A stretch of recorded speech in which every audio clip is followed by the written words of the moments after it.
आज जो हमारे गेस्ट है यहां पर बैक स्टेज पर, उनकी जो एनर्जी है वो नेक्स्ट लेवल है।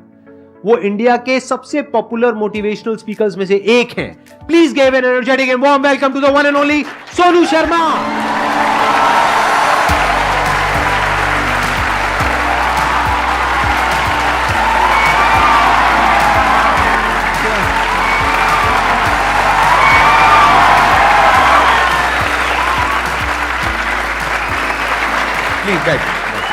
आइए। सबसे पहले तो गुस्सा है इन पे बहुत ज़्यादा। क्या गुस्ताखी हो गई सर? देखो, ऐसा होता है कि आपके जो ऑडियंस है ना, वो आपको बार बार प्रेशराइज कर रहे हैं। आप वहाँ गए, आप वहाँ क्यों नहीं जा रहे? अरे मैंने कहा अच्छी बदमाशी नहीं जाते हम। तो नाक में दम कर दिया लोगों ने आपकी वजह से। आना ही पड़ा। मतलब इतने मैसेज, अब तो 2-3 दिन से तो धमकी वाले भी आ रहे हैं, जाओगे कि नहीं जाओगे।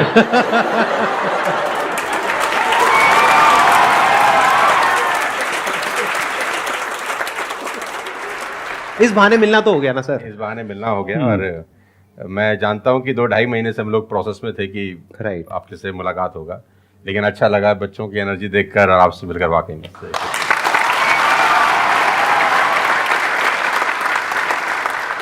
अब बताइए कौन है जो इनसे कुछ क्वेश्चंस पूछना चाहते हैं? मेरा क्वेश्चन ये है कि जब आपका लाइफ का एक स्ट्रगलिंग फेज था, तो उस टाइम पे आपको गिव अप करने का फीलिंग आया होगा, तो उस फीलिंग को हमें कैसे टैकल करना है या फिर आपने कैसे टैकल किया? देखो, जब आपका वाई बहुत क्लियर होता है ना, तो आप गिव अप कभी भी नहीं करते।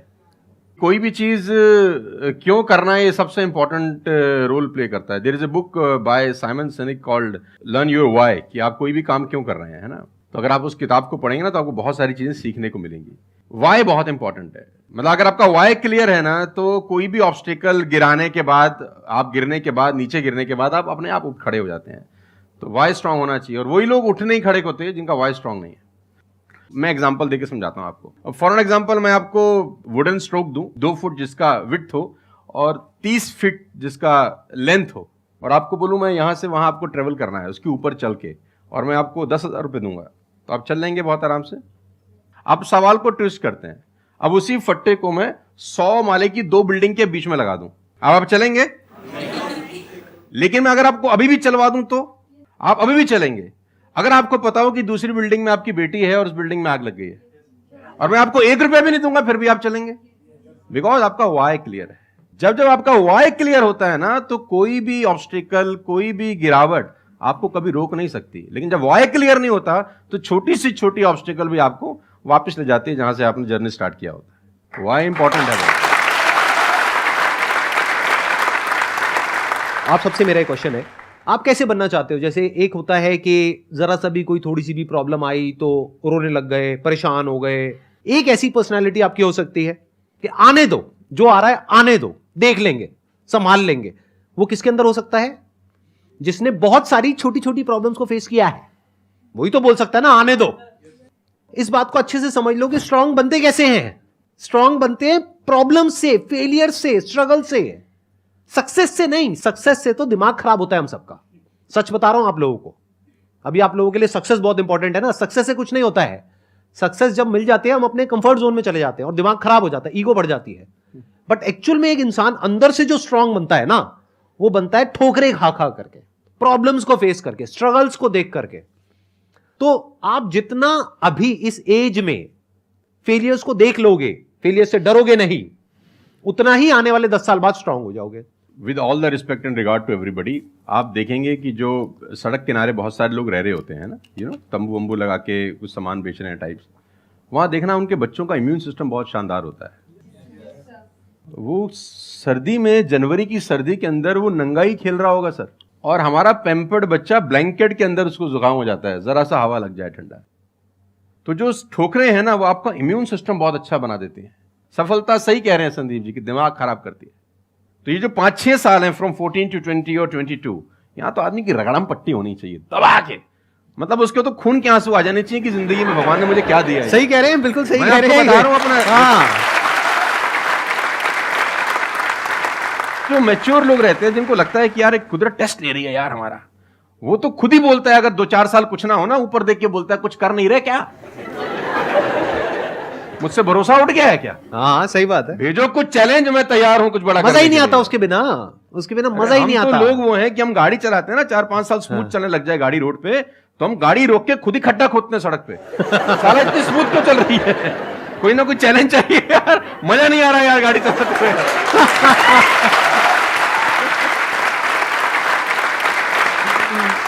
तो चैलेंजेस आपका इम्यून सिस्टम बहुत अच्छा करती हैं, और मेरे हिसाब से 14 और 20 साल का जो एज है, इसमें तो खूब पिटाई होनी चाहिए आदमी की, खूब रगड़ा पट्टी होनी चाहिए, ताकि उसका इम्यूनिटी एक बार अच्छी हो जाए, बाकी का उसका जो 60-70 साल का जिंदगी है ना, वो लोहा हो जाता है। आपको खुद पे भरोसा रखना बहुत जरूरी है। दुनिया तो नहीं करेगी, ये तय है। दुनिया तो चड्डे में बम लगाएगी आपके।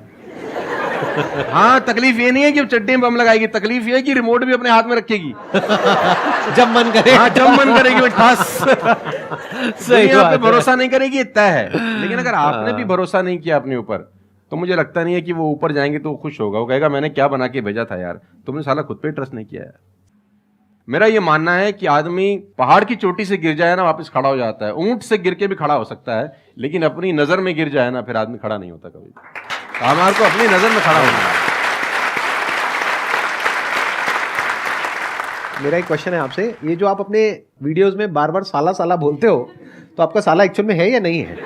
नहीं, बिल्कुल है, हष्ट-पुष्ट है। कहते ना सारी खुदाई एक तरफ। एक्चुअली मैं उसको याद करता हूँ, लोग कुछ और वही मैं कह आजकल का जो दौर है ना, जो मुझे कई बार लोग बोलते हैं आप साला मत बोला करिए, लेकिन साला बोलने से जो वजन बढ़ता है ना बात में, वो कुछ और शब्द उसको भरपाई नहीं कर पाता। वो उसकी भरपाई नहीं हो पाती। और कभी कभी जैसे लोग मुझे बोलते हैं मत यूज करो, ये वो आदमी है जो नेटफ्लिक्स देख रहा है और न जाने क्या क्या देख रहा है और क्या क्या सुन रहा है, लेकिन उसको मेरे से पंगा है थोड़ा सा। हर आदमी रहता है ना कि इस देश में हर आदमी से खुश हो सकता है क्या?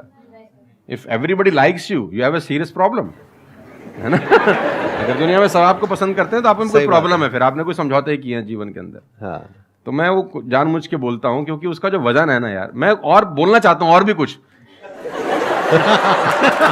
लेकिन रोक लेते हो।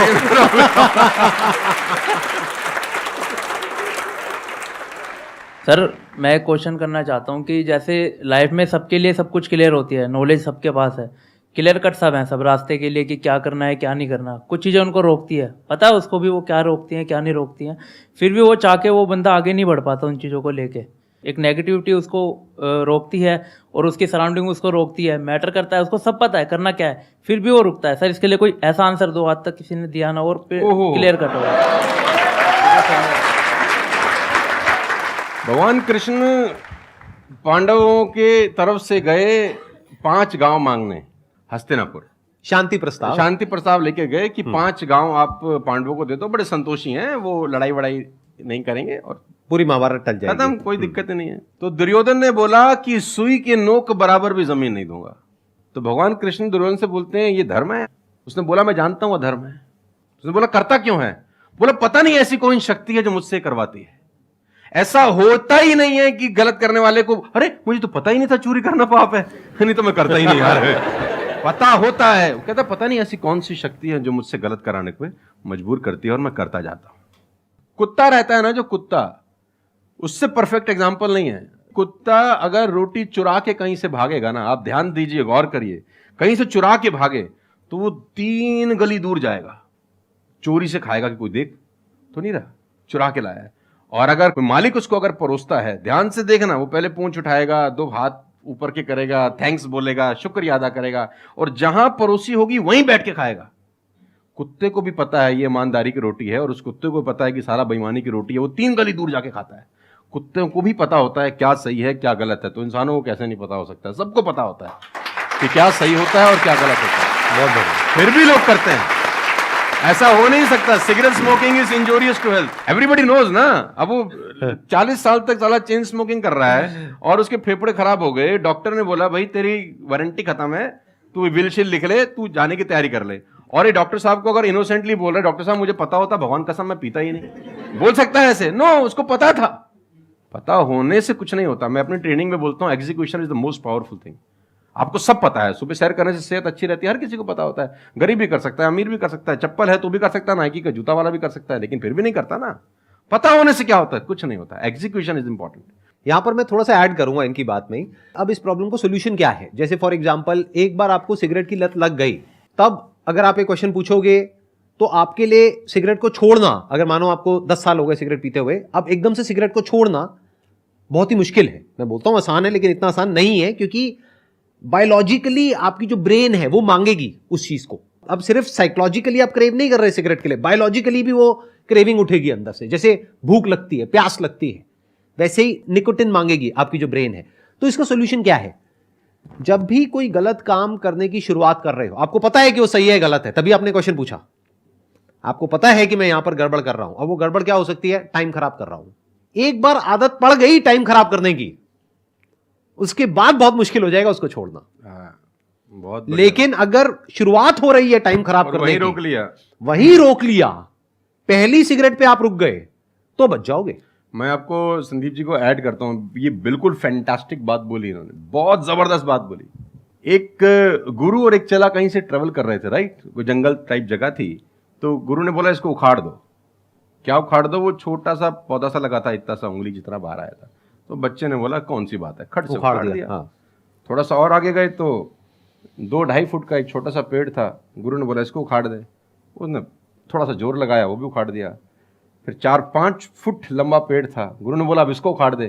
थोड़ी सी उसको मेहनत लग रही, लेकिन उसने फाइनली इसको भी रिमूव कर दिया। अब एक बरगद का पेड़ था करीब करीब 20 फीट ऊंचा। गुरु ने बोला अब इसको उखाड़। बोला महाराज कैसी बातें करते हुए, कैसे उखड़ेगा? बोला यही सिखाना चाह रहा था कि एक बार जड़ें गहरी हो जाए ना, तो उसको उखाड़ना बहुत मुश्किल होता है।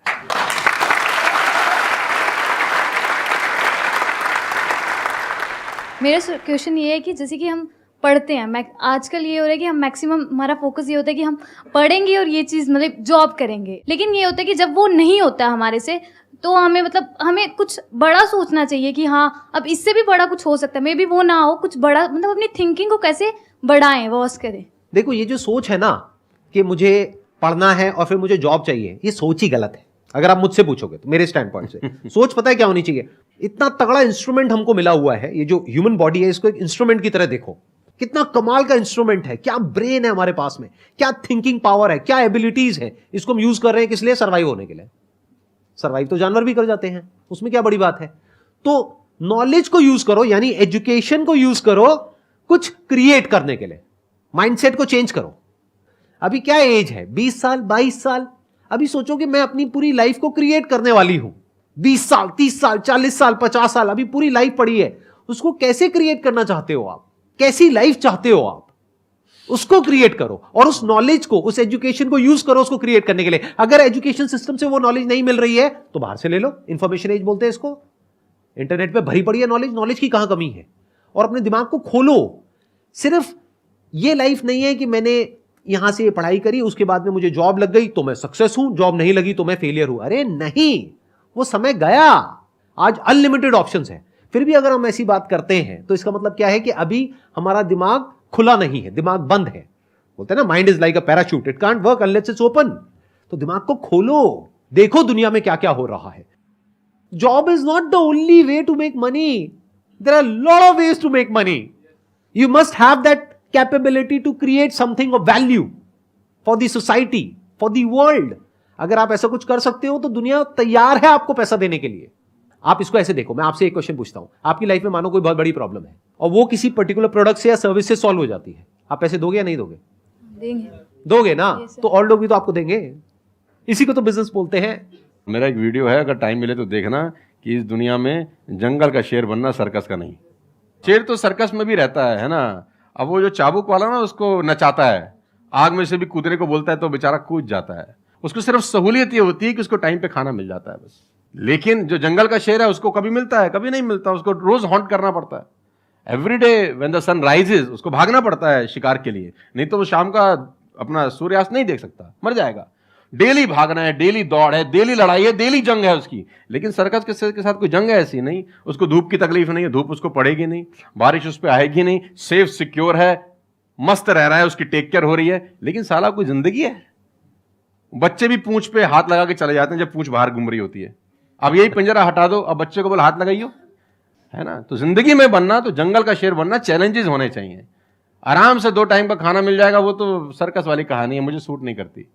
जंगल में रहे, खाना मिलेगा नहीं मिलेगा लेकिन शान से जिएंगे। 100 साल की नालायक जिंदगी से 30 साल की साले शानदार जिंदगी ज्यादा अच्छी है।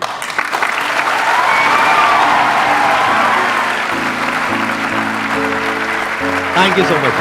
Thank you.